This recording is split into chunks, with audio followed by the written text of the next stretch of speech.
Hello everyone, আসসালামু আলাইকুম। কেমন আছেন আপনারা সবাই? আশা করি সবাই ভালো আছেন। আমি টাঙ্গাইল থেকে বলছি সীমা। আপনারা দেখছেন আপনাদের পছন্দের ইউটিউব চ্যানেল সীমার সংসার। আপনাদের সবাইকে স্বাগতম। আবার হাজির হয়ে গেলাম নতুন আরেকটি এপিসোড নিয়ে।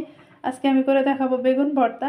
তো আজকে বেগুনটা আমি যেভাবে ভর্তা করব, এভাবে যদি আপনারাও ভর্তা করেন দেখবেন যে নিমিষেই প্লেটের ভাত শেষ হয়ে যাবে। তো আজকের বেগুন ভর্তাটা কিন্তু অনেক টেস্টি বা মজা হবে। তো এখানে আমি 3 পিস বেগুন নিয়ে নিছি, 3টা বেগুন নিয়ে নিছি। এই বেগুনগুলো সুন্দর করে কেটে ধুয়ে পরিষ্কার করে নিতে হবে। তো এগুলা কাটার আগে আমি চলে যাব আমার বেলকনি বাগানে। বেলকনি বাগানে কিছু গাছ আজকে উঠিয়ে ফেলবো, ভাবলাম আপনাদের সাথে শেয়ার করি গাছগুলা যে উঠাবো। তো চলেন দেখা যাক কি গাছগুলো আমি উঠাই বেলকনি বাগানে গিয়ে। এই তো গাছেতে কেঁচো ধরছে, সেই জন্য আমি তুলে ফেলবো। আর এখানে আমি গরম পানি ইউজ করব, সেই জন্য তুলে ফেলছি। আর কেঁচোগুলো মারার জন্য আমি গরম পানি ইউজ করবো। আর গাছে কিন্তু এখনও অনেক মরিচ আছে, দেখেন অনেক সুন্দর মরিচ ধরছে। এই যে আরও অনেক মরিচ আছে। তুলো হাজব্যান্ড এখন এই যে গাছগুলো উঠিয়ে ফেলছে। গাছ দেখা ওইদিকে উঠিয়ে ফেলছে। আর ওদিকে দেখেন আমার বেলকনি বাগানে অল্প জায়গা, তো অল্প জায়গাতে অনেক গাছ লাগাইছি। ওদিকে বটবটি গাছ আছে, ধুন্দুল গাছ আছে। তো হাজব্যান্ড বলতেছে এটা রেখে দিবে, এটা নাকি কয়দিন পরে উঠাবে। কিছু ফুল আসছে, ভাবতেছে এই মরিচগুলো খেয়ে নেই তারপরে উঠাবো। আর একটা গাছ উঠিয়ে নিছি, ওই গাছে এখন গরম পানি দিতে হবে।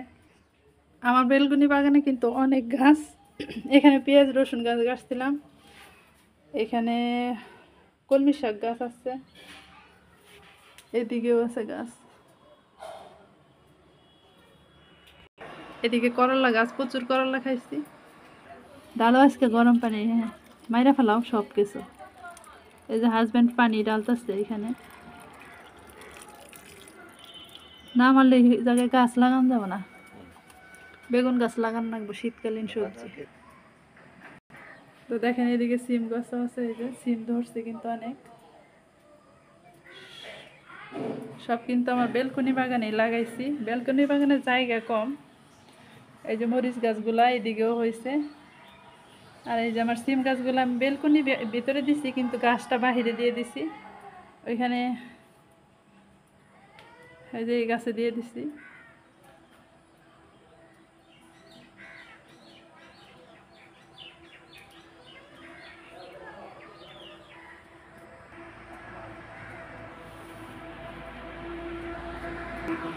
বেলকনিতে চাপা জায়গা দেখেন, দুই সাইডে এরকম গাছ রাখছি, অ্যালোভেরা গাছও আছে। তো এখন আমি বেগুনগুলো ভর্তা করার জন্য চলে যাব চুলার ওইদিকে। প্রথমে আমি বেগুনগুলো কেটে নিব।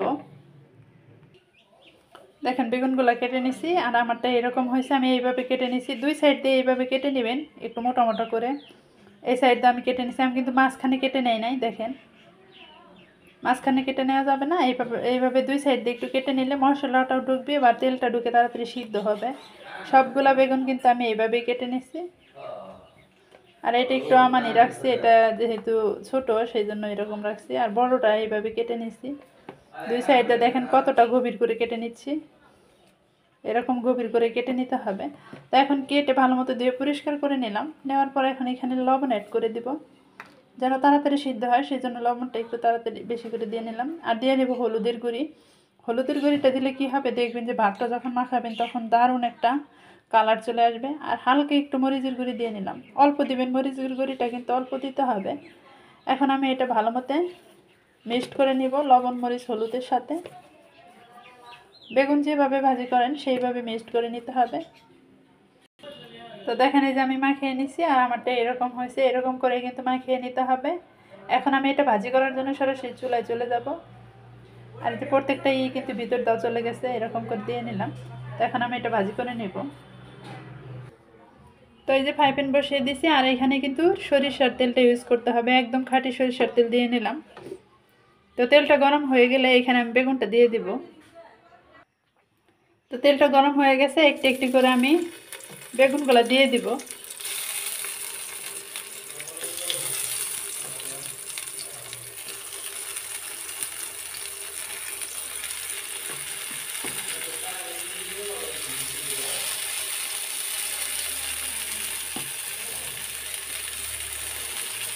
সবগুলো আটলে তো ভালোই, না আটলে আবার আমার দিতে হবে। তো হয়ে গেছে আমার সবগুলো একত্রে হয়ে গেছে, একটু কাঁচকিচ হয়েছে। তো হয়ে গেছে, এখন আমি একটা ঢাকনাটা ঢেকে নিব, যেন তাড়াতাড়ি সিদ্ধ হয় সেজন্য ঢেকে নিতে হবে। তো আমার এক পিঠ হয়ে গেছে, এখন কিন্তু উল্টিয়ে দিব, উল্টিয়ে ওই পিঠও ভাজি করে নিতে হবে। তো দেখেন এই পিঠ পিঠ করে আমার ভাজি করা হয়ে গেছে, এখন কিন্তু আমি চুলা থেকে নামিয়ে নিব।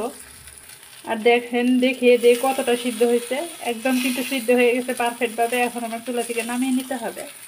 তো বেগুনগুলো ভাজি করে নিছি, আর এখন এখানে আমি দেখেন কিছু পেঁয়াজ কুচি করে নিলাম, আর নিয়ে নিছি একটু শুকনো মরিচ, সাথে লাগবে লবণ। যেহেতু আমি আগে লবণটা দিয়ে নিছি ভাজিতে, সেই জন্য এখন কিন্তু লবণটা কমিয়ে দিলাম, পরবর্তীতে একটু লবণটা টেস্ট করে দিতে পারবো। আর এখন একটু দিয়ে দেবো সরিষার তেল। সরিষার তেল দিয়ে কিন্তু আমি বেগুনটা ভাজি করে নিছি, সেই জন্য এখন একটু তেলটা একটু কমিয়ে দিলাম। আর তেল বেশি খাওয়া কিন্তু গর্বের বিষয় না, তেল যত কমিয়ে খাবেন ততই কিন্তু শরীর স্বাস্থ্য ভালো থাকবে। অনেকে বেশি বেশি তেল খান আর গর্ব করেন, কিন্তু তেল কমিয়ে কমিয়ে খাবেন, তাতে ভালো থাকবেন। দেখেন এই যে মরিচ আর পেঁয়াজ একসাথে ডলে নিচ্ছি। আর আমি মাসে যদি 5 কেজি তেলও খাই, কিন্তু আমার তেলটা কিন্তু কিনে খেতে হবে না, রেশনের তেল খাই আমরা।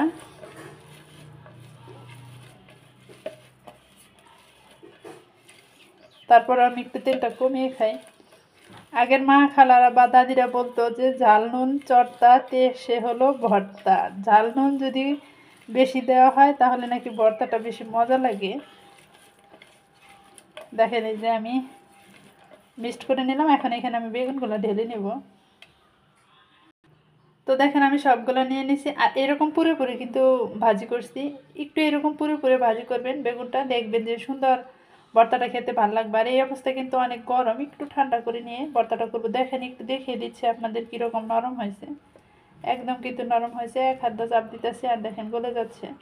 একটু ঠান্ডা করে আমি ভর্তাটা করে নেব। দেখেন ফাইনালি আমার ভর্তাটা বানানো শেষ, আর আমারটা এরকম হয়েছে, অনেক কিন্তু লোভনীয় হয়েছে, খেতেও কিন্তু ভারী মজা লাগবে। আর একটু লবণ মরিচ চেক করে নেবেন। তো ভিডিওটা ভালো লাগলে অবশ্যই কিন্তু সাবস্ক্রাইব করবেন, আমার চ্যানেলের সাথেই থাকবেন। আর আমি এইভাবে বানিয়ে নিলাম। আজকের মতো এই পর্যন্ত, আসসালামু আলাইকুম, আল্লাহ হাফেজ। হাজব্যান্ড খেতে বসে গেছে, আর এই যে সাথে মুরগির মাংস আছে, আর এই যে খেতে বসে গেছে, দেখেন এই যে